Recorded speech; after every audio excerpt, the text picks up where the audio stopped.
Thank you, Mr. Speaker. Ladies and gentlemen of the House, yesterday, the gentleman from Blacksburg gave a very nice speech about the importance of engaging the public in the future, designing the future of the Commonwealth, and involving millennials in that discussion.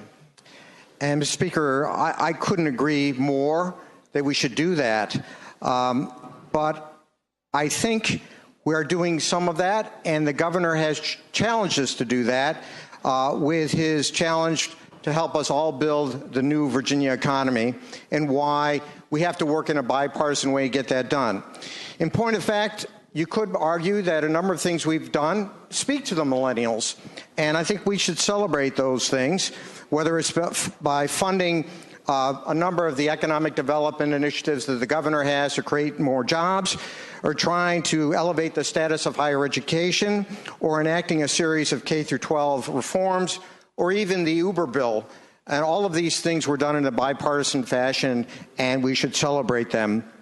But, Mr. Speaker, ladies and gentlemen, before we get too celebratory about this, and before we embrace the argument of the gentleman from Blacksburg that the Republican agenda is consistent with what millennials believe, let's look a little carefully and closely at some of the data that's been generated over the last few years about what millennials think. And then you can draw your own conclusions about whether the Republican agenda fits into that description. So to find out, I did some working on the internet last night, and I found an interesting survey by a group called the Reason Foundation, not exactly your liberal think tank. A poll that they did in 2014 of 2,000 millennials ages 18 to 29, which, by the way, only 32% of those people who they polled were self-described as Democrats, found some very interesting data. So here is some of it, and this comprises the rest of the story. 58% of those people polled, those millennials, said the government should spend more financial assistance helping the poor, even if it means higher taxes. So what do?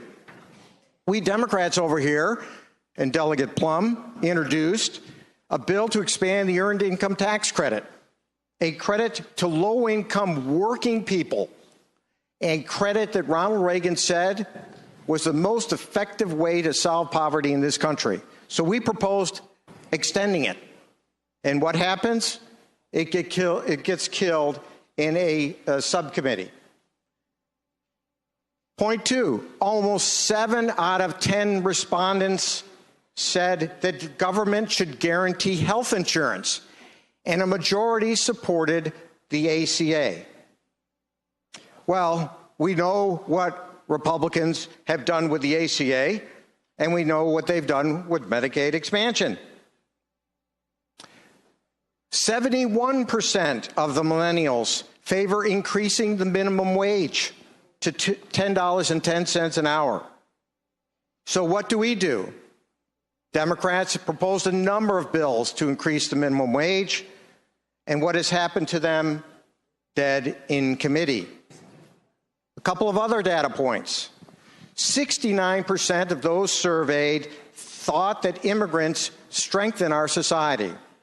And a recent Pew poll found that of all the respondents in that poll of millennials, 80% believe that when people are here illegally, they should be able to find a way to get to citizenship, or at least get residency, permanent residency in this country.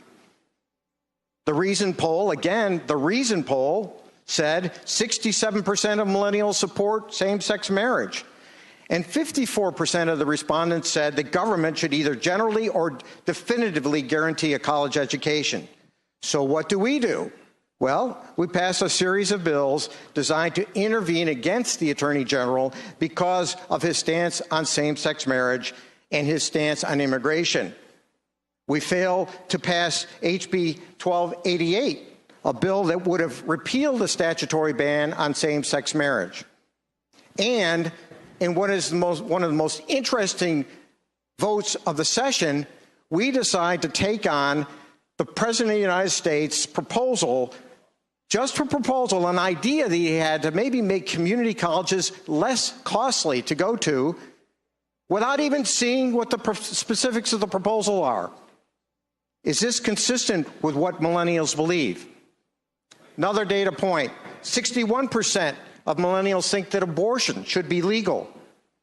And finally, how about climate change?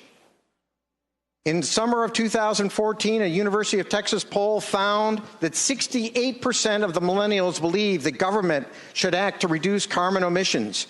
64% said that there is solid evidence of global warming, and only 28% were climate change deniers.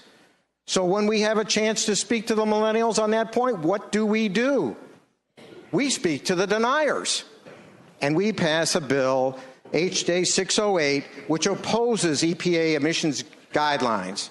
Mr. Speaker, ladies and gentlemen of the House, I agree with the gentleman from Blacksburg that our focus should be on the building of a new Virginia economy, and that's what we're trying to do.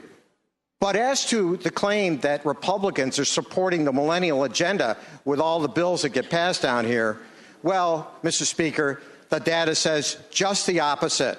And until the other side embraces some common sense reforms advanced by people on our side of the aisle, this will continue to be the case. Thank you, Mr. Speaker.